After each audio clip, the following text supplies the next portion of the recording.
안녕하세요. 축구 전문 기자 한준입니다. 아스널이 불구대천의 원수이자 프리미어리그에서 가장 뜨거운 라이벌 관계를 맺고 있는 토트넘 허스퍼를 응원하고 있는 이례적인 상황이 펼쳐지고 있습니다. 2003-2004 시즌 이후 무려 20년 만에 프리미어리그 우승을 꿈꾸는 아스널에겐 토트넘 허스퍼의 맨체스터 시티전 승리가 필요한 상황인데요. 토트넘 허스퍼 역시 맨체스터 시티를 이길 경우에는 기적 같은 다음 시즌 UEFA 챔피언스리그 진출 가능성이 열린다는 점에서 북런던의 염원이 토트넘의 맨시티전 승리로 집중되고 있습니다. 토트넘의 캡틴 손흥민 선수가 말했던 마법과 같은 일이 현실로 일어날 수 있을지 북런던이 꿈꾸는 기적의 시즌 피날레 최신 상황 총정리해드리도록 하겠습니다.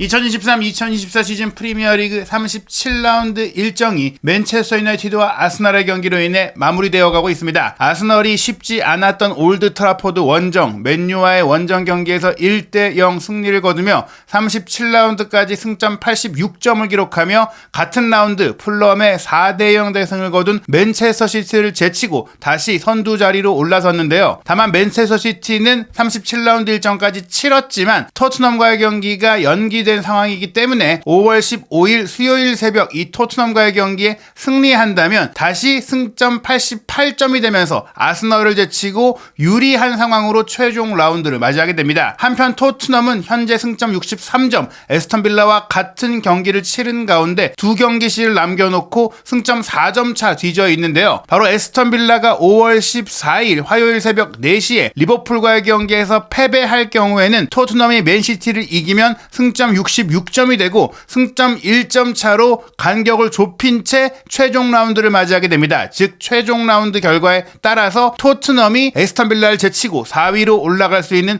경우의 수가 열리는 것이죠. 아스널의 이번 맨유전 승리는 2003-2004 시즌 이후 정말 최고의 아스널이 돌아왔다라는 그 말이 결코 과하지 않다는 많은 기록들을 남겼습니다. 우선 맨유를 상대로 2006-2007 시즌 이후에 무려 17년 만에 한 시즌 두 경기를 모두 승리하는 더블을 달성했습니다. 2006-2007 시즌 같은 경우에는 킹 튀에리 앙리가 활약하던 때였고 에마뉴엘 아데바요도 뛰고 있던 여전히 강력했던 아스널인데요. 당시 아스널이 맨유 원정 1대0 승리, 안방에서 2대1로 이겼었는데 이번에는 홈에서 3대1 완승에 이어 또 한 번 맨유 원정에서 1대0으로 승리한 것입니다. 맨유를 상대로 아스널이 한 시즌 더블을 달성한 것은 이번이 역대 네 번째일 정도로 드문 일인데요. 프리미어리그 출범 후 1997-98 시즌에 처음 달성했고 2001-2002 시즌 그리고 2006-2007 시즌 이후 네 번째입니다. 그리고 아스널이 2006-2007 시즌 더블 달성 이후에 굉장히 긴 시간 동안 올드 트라포드에서 이기지 못했습니다. 특히 2009-2010 시즌부터 2013-2014 시즌까지는 올드 트라포드에서 5연패를 당하기도 했었고요. 2020-2021 시즌에 1대0 승리를 거두긴 했지만 그 시즌에는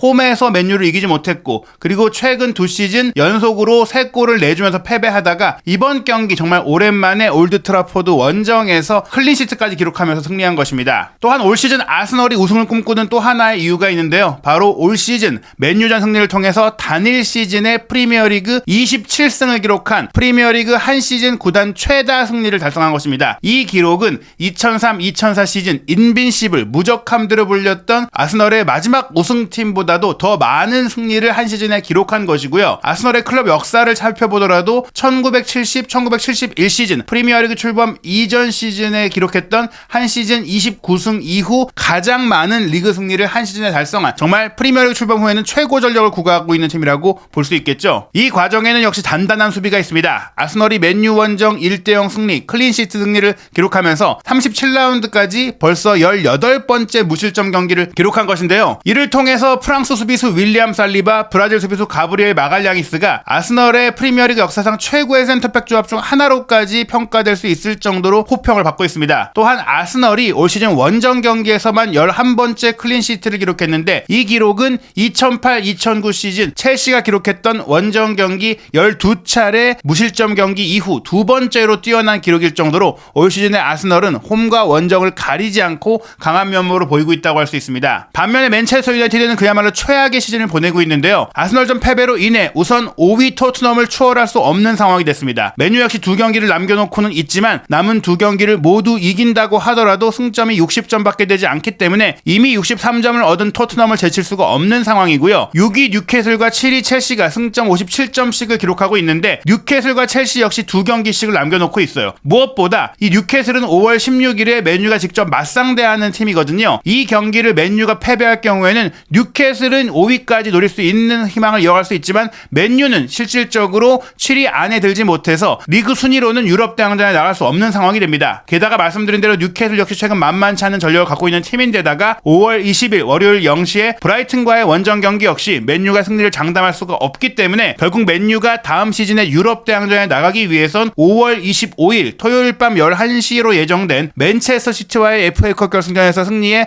우승을 차지해야 하는데요. 객관적인 전력에 있어서 맨시티를 이기는 것이 쉽지 않기 때문에 현실적으로 맨유는 다음 시즌을 챔피언스 리그나 유로파 리그, 심지어 유로파 컨퍼런스 리그도 없이 유럽 대항전이 없는 시즌을 치러야 하는 최악의 시즌이 될 수가 있습니다. 이렇게 될 경우에는 에릭 텐 하그 감독이 경질될 가능성이 매우 높다고 할 수 있는데요. 이번 아스널전 패배는 맨유가 올 시즌에 안방인 올드 트라포드에서 치른 모든 공식 경기에서 9번이나 패배한 홈 최악의 기록이라고 할 수 있는데요. 이 기록이 바로 맨유 역사상 한 시즌 홈 최다 패배 기록으로 1920-21 시즌, 1930-31 시즌, 1933-34 시즌과 1962-63 시즌, 1973-74 시즌 이후 7번째이기는 하지만 이 기록을 보시면 마지막이 1973-74 시즌으로 무려 50년 전의 일이거든요. 즉 맨유가 프리미어리그 출범 이후 처음으로 홈에서 가장 많은 패배를 당했고 또 반세기 만에 홈에서 최악의 성적을 거둔 것입니다. 맨유 아스널의 경기 세부 기록을 보면 스코어는 1대0이었지만 공격 위협도 그래프를 봤을 때 아스널이 훨씬 더 좋은 경기, 훨씬 더 주도적인 경기를 했다는 걸 알 수 있고 그러한 주도 속에 일찌감치 전반 20분에 선제골이자 결승골이 나오기도 했습니다. 후반전에도 몰아쳐야 하는 맨유보다 아스널의 공격이 더 매서웠는데요. 실제로 이날 경기 기대 득점은 아스널이 1.71골로 2골 정도를 넣을 수 있는 내용이었어요. 물론 볼 점유율은 맨유가 54%로 앞섰지만 아스널이 훨씬 실리적인 또 역습 축구를 가미한 효과적인 플레이를 했고요. 슈팅 숫자 14대11로 맨유가 좀 더 많았지만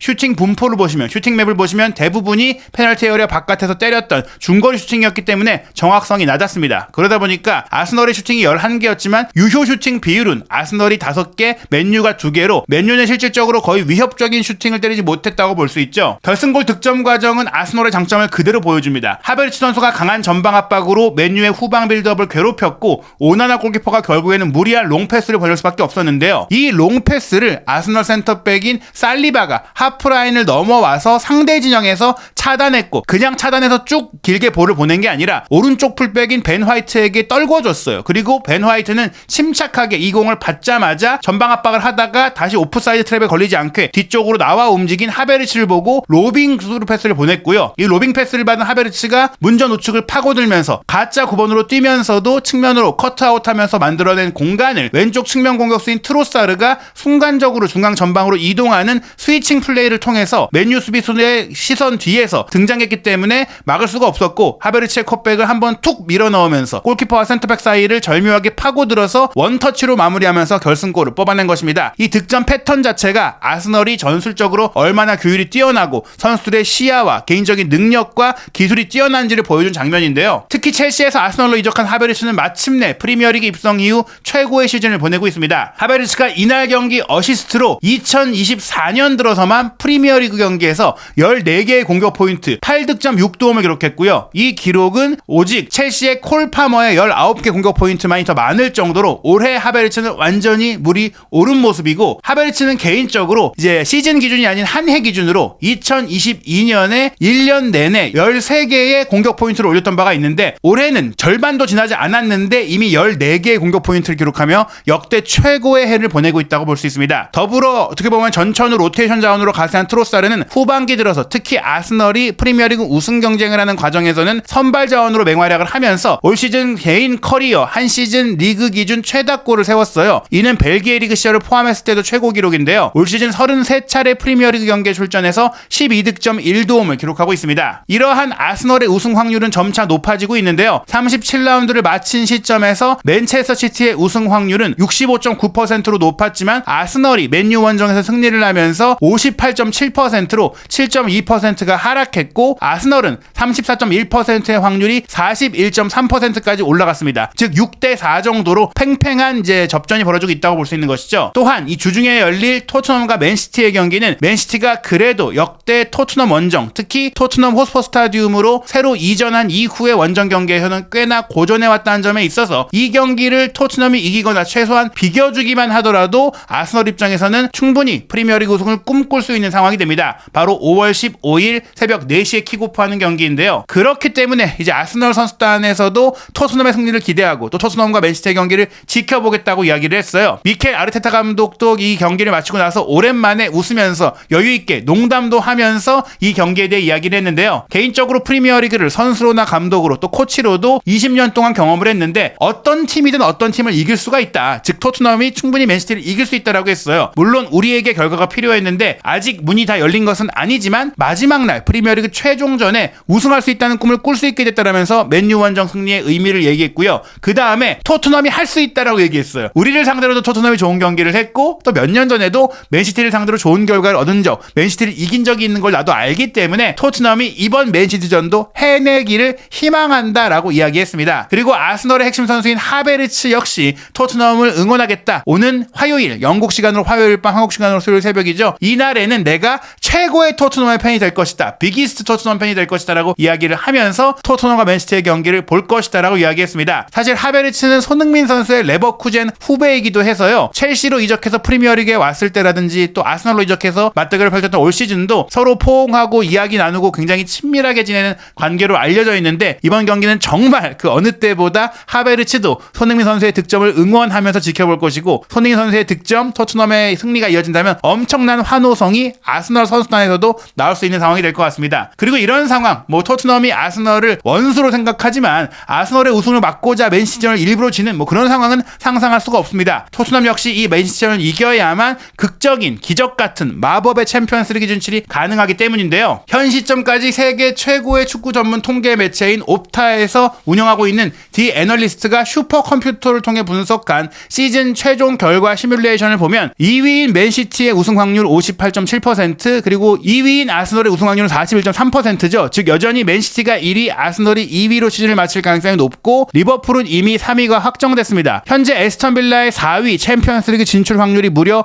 94.5%이고 토트넘은 5.5%에 불과해요. 맨시티를 이기기 어렵다라고 전망하는 것이죠. 사실 에스턴 빌라가 5월 14일 화요일 새벽 4시에 리버풀과 경기를 할 때도 리버풀의 승리가 우세하다라고 점쳐지고 있고 또 마지막 라운드도 중요한데 아스턴 빌라가 글라스너 감독이 부임한 이후 기준으로는 맨시티와 아스날 다음으로 많은 승점을 얻은 크리스탈 팰리스와 원정 경기를 치르기 때문에 이 경기도 못 이길 가능성이 꽤 있습니다. 그럼에도 토트넘이 맨시티를 이길 가능성을 낮게 보고 있기 때문에 토트넘이 5위로 시즌을 마칠 것이다라고 내다보고 있는데요. 또한 토트넘의 5위 가능성은 무려 91.5%로 뉴캐슬이나 첼시가 남은 두 경기를 모두 이기고 토트넘이 남은 두 경기를 모두 패배할 가능성도 거의 없다고 보고 있어요. 토트넘이 5월 20일 월요일 0시에 치를 올 시즌 마지막 경기가 이미 최하위로 강등이 확정된 셰필드 유나이티드와 원정 경기이기 때문인데요. 즉 토트넘은 사실상 최소한 유로파리그 진출권을 확보한 상태에서 맨시티와의 경기는 어떻게 보면 4위 희망을 거둘 수 있는 마지막 기회, 정말 절체절명의 기회라고 볼 수 있습니다. 그래서 5월 14일 새벽 에스턴 빌라와 리버풀의 경기, 5월 15일 새벽 토트넘과 맨시티의 경기는 여러모로 연달아 정말 아주 주목이 되는 새벽의 일정일 것 같은데요. 과연 이 경기에서 토트넘이 원하는 기적 그리고 아스널이 원하는 기적이 동시에 일어날 수 있을지 한준TV와 함께 프리미어리그의 마지막 한 주 모든 소식 캡틴 손흥민 선수가 다시 별들의 전쟁 챔피언스리그 무대에 설 수 있을지가 결정되는 아주 중요한 경기의 최신 소식 확인하시기 바랍니다.